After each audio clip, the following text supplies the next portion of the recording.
Ino ma le problème am'le hira hoe mivolagna sasa tsara le pipeta? Tsy hitako any ino le problème? Maro amin'ny viavy, maro amintsika viavy makôta, malegny misasa, tsy mahay misasa koa.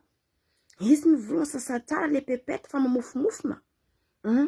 Tsy mamofomofona, mampiala ramose, mampilefy ramose. Tsy hitako ane le olagna amin'ny regny. Tsy hitako ino mamoa fady amin'ny regny. Tsy hitako. Aya, aratsika viavy maro lehilahy misy arantsika viavy kajo ndraiky antsimporontsika. Mpaka voky tofoko. Ro misy tsy mivolagna fa ro hentaka.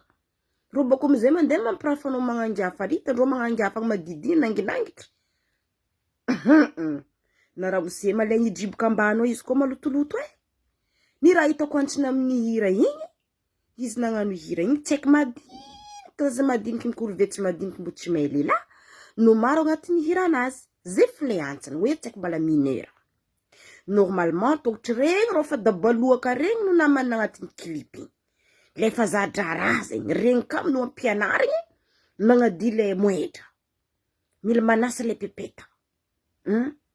Tsy hitako olagny, ary za ty magnano vidéo fa ety isan'andro volagna diova pepetanarô fa masifo. Mandeha amin'ny dokotera. Mandeha amin'ny dokotera magnano contrôle. Io moedranao io. Anao vao amizay lany fagnara ramose milefa, ramose nazy afambadika ry. Kajo izy ndraiky antsimpory. Tofoko. Hempaka. Hira igny mampianatra tsika fadiovagna.